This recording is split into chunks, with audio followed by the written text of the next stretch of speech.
CBD they are.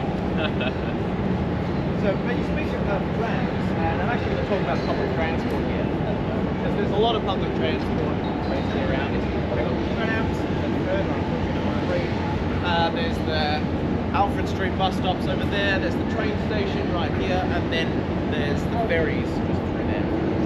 So if you want to use public transport in Sydney, the way that you will probably pay for it is by using a contactless payment system. So if you've got a credit card or a debit card, that's American Express, Visa or MasterCard, or Apple Pay, something like that, anything that's contactless will work on Sydney's public transport. If you don't have any of those, you're going to need an Opal card, which looks like this. Now you can get these for free at corner stores and newsagents, but you have to put money onto them before you can use them. And you can do that at the blue machines that are in train stations. You drop your card in and transactions. And no matter which card you use, in order to get on public transport, you have to tap the card onto the circular Opal reader, which has got this logo on it.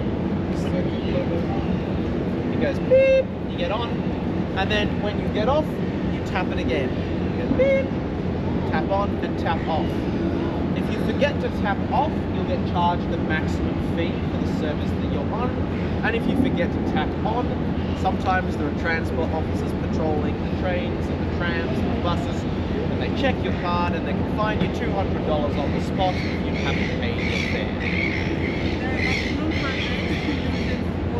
Yeah, there is. So on weekdays it's $16.80, and then on weekends and Fridays it's $8.40. So you'll never have to pay more than the cap, no matter how much public transport you use. So if it's on the ferries or the trams or the buses or the trains, you use as much, you'll never have to pay more in a single day.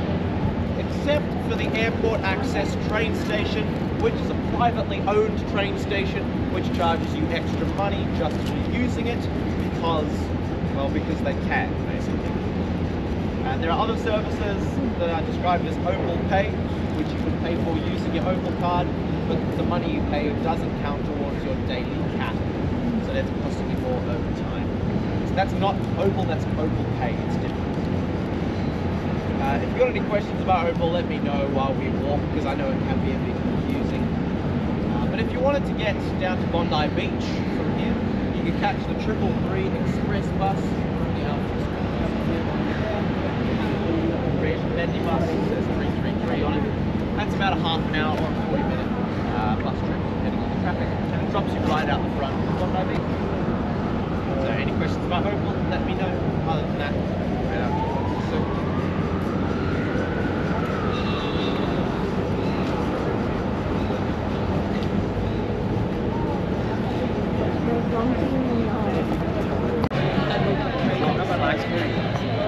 sorry.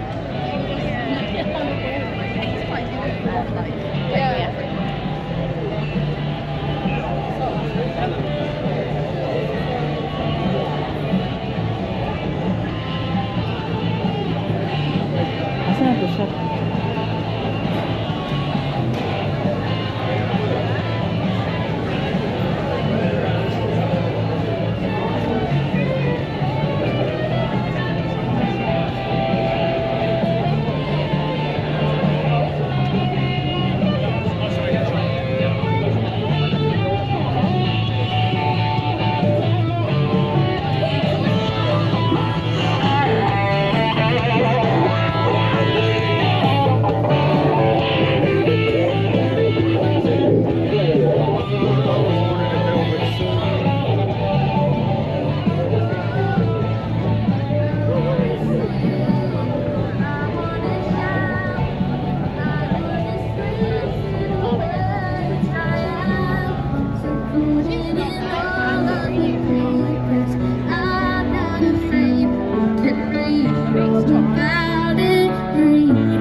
Pwede mo apil.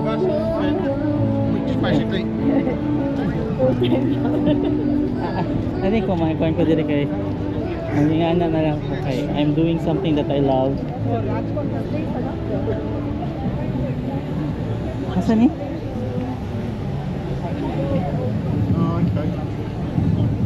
That's the CC. CC man na, no? I find it to be CC. CC na? Or shells, or I don't know. Of Sydney. That's the CC Sydney. CC sa Sydney. Dahil mula yung estudyante Ano, ko saan naman nila pa sa i-portray? palatin na harapan. Kasi lang i-portray di ay. Kanang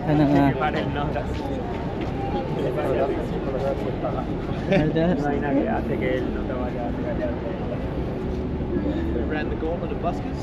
And we're now at Circular Quay. And the big white thing across the water is, of course, the Sydney Opera House. You knew that. What used to sit out there was a place called Fort Macquarie. Yes, you can see that was named after. And then later on some tram sheds. But in 1956, the government decided that they didn't need those anymore and they wanted to build an opera house. Not such a bad idea, but they didn't know who was going to design it. So they opened up a design competition to the entire world. They got 233 entries from 29 different countries.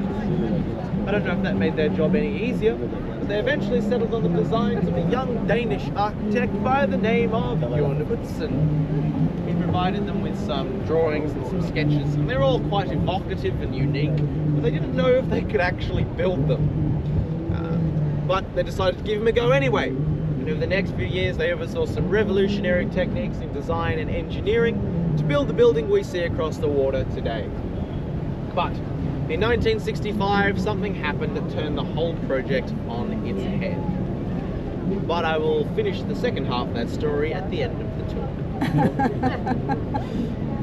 Now, Circular Quay is the water hub of Sydney. If it's on the harbour, you can get to it from here, whether that be Parramatta, Luna Park, Taronga or Manly. Now, Manly is a trip I'd recommend if you want to get out onto the harbour, especially on maybe a nicer day, because it's about half an hour on the water each way. Leaves from Wharf 3, it's on the Opal card, and you get a nice view of the Opera House and the Harbour Bridge and the sort of north side of Sydney Harbour as well. You get to see out to the ocean, out the Hilton South Head. It's very nice. It's basically a cruise. Part of the Opal? Yep. And then you end up at Manly, and you can decide whether you like Manly or Bondi better. So you have to total like an hour on the water, half an hour there, half an hour. Did you say it was free? No, it's not free. It's on the Opal system. I wish the ferries were free. That'd be great. No, we haven't been charged. But We yeah. keep going with it. Yeah, so you're using your credit card, right? Yeah, so if you use your credit card on the Opal, it says like $1 or something, they charge you later. Why? It's probably technical things to do, calculating your fee and getting it out of the bank and stuff like that. From Wharves 2 to Wharves 2 to Wharf 5 over here, they're all commuter ferries and they all come under the Opal card travel cap scheme. And then from Wharf 6 you can catch the more expensive sightseeing cruises if you feel like. Now behind you there's a big sandstone building. This is our other modern art gallery. It's the Museum of Contemporary Art, or just the MCA if you're a lazy Sydney sider. The entrance is in that concrete, glass and metal thing over there, and if you like contemporary art, probably worth checking out, because again, like the Art Gallery of New South Wales and the Australian Museum and Hyde Park Barracks, it's free entry for its permanent exhibitions. So from here, we'll head down this way towards the edge of the rocks, which is the more historical colonial.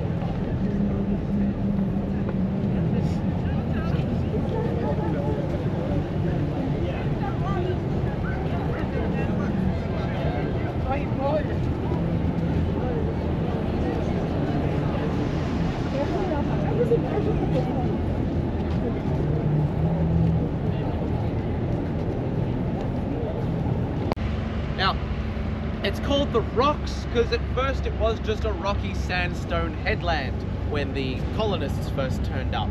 So they had to take hammers and chisels and carve out big chunks of sandstone to build all their buildings out of. And it had a bit of a reputation that it got over the years because the first colonists to be here were convicts and military people, so their living conditions weren't very good. And it's also where we had our very first barracks, our very first prison, and our very first hanging, so you can understand why it got a nasty reputation. And that reputation followed into its more modern history, but I'll talk about that in a minute. see through the trees, there's this little white house. It's called Cadman's Cottage. It was named after John Cadman, one of the people to live in it. He was a coxswain of Sydney Harbour. And I pointed out, because we will cover a little bit of the modern history of the rocks on this tour. But if you want to know a bit more about the colonial history, or just a more in-depth history of this area, and it is quite interesting, we do an entirely separate tour that is just dedicated to the rocks. It starts out the front of Cadman's Cottage at 6 p.m. and you can book that one the same place that you booked this one. So if you're interested, come along. You won't have me though, you'll either have Scott, Kieran or Ross, and they're all very good tour guides. You can also see this tree behind me, surrounded by a fence. I know what you're thinking, what are you doing, you crazy Aussies? You're locking up a tree, it's not going anywhere. This is a very special tree. It's in the 1990s. There was a member of the National Park Service who was doing a bushwalk through the Blue Mountains when they came across a valley with full of this kind of tree. They'd never seen it before, and it was only seemed to be growing in this one place. So they did some studies, and it turns out they found a species of tree that everyone thought had been extinct for 2 million years. It's called a Wollemi pine, and they're doing conservation work on Wollemi pines to stop them from extinction, save them from extinction. And the location of that little hidden grove is kept a bit of a secret. And there's a fence around it, I'm told, because people used to steal Wollemi pines. Because they were so rare to the right people, they cost a lot of money. But they're doing conservation work, so they're less rare than they used to be. And I think you'd have a bit of trouble stealing this tree, even if there wasn't a fence. You'd need a bobcat and a truck in order to get it out. So I think it'd be pretty obvious you were stealing it. But there you go. It's been called a living fossil by some plant geneticists. From here though, we're going to head this way and into the rocks.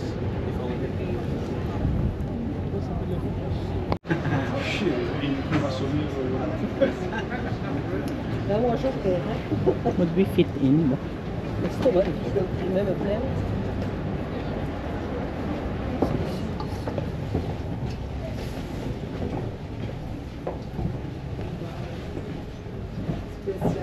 So tight. Can we all fit in here? It sounds like I'm Australian.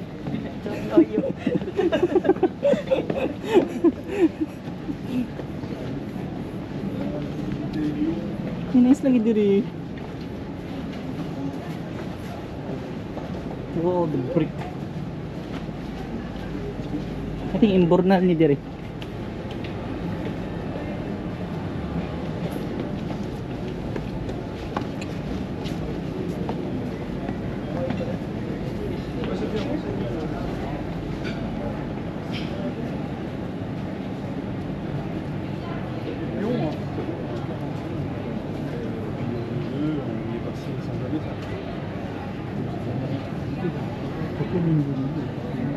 So, very much like this mural up here, it's kind of a history of colonisation of Australia. But if you note, this first little panel doesn't have a date underneath it. That's about First Nations people there. And that's, I think, because according to the common law about First Nations people, they've been here since time immemorial. And like I mentioned, according to science, they've been here for over 60,000 years. So why bother with a date at that point? But you may have noticed that a lot of these buildings are kind of an older style than some of the ones we'd already walked through. They're very much lower, made of bricks and sandstone rather than concrete and glass. And I also mentioned that the rocks had this reputation as a bit of a nasty place to live. And so over the years, the government really wanted to clean up this area and make it more modern, like some of the stuff we'd already walked through. And as you can see, they weren't entirely successful. There's a bit of a reason as to why. So in 1900, there was an outbreak of the plague, yes, that plague, the bubonic plague, in Sydney, which gave the government an excuse to demolish 159 of those older style buildings before World War I broke out, and they obviously had other priorities. But then in the 1960s, they hired a group called the Builders Labourers Federation, or the BLF, to come and do demolition work in the rocks. But the residents didn't want their houses, and more importantly their community, to be destroyed. So the residents contacted the BLF and asked if they could help save their houses. The BLF actually agreed to this, and they created something that became known as a green van, which meant that if you were part of the BLF, you weren't allowed to work in this area. But the government hired a whole other group of people to do the job, and that created protests. BLF members, residents, and anyone who was really interested getting together and physically blocking the bulldozers from doing any work, until eventually they had to give in to a process of revitalization as opposed to destruction. And we get to see what this area might look like during its early colonial period. If you want to know a bit more, apart from coming on our tour, of course, there's also the Rocks Discovery Museum. The entrance to the excuse me. The entrance to that is just round to the left. The doorway is literally right there.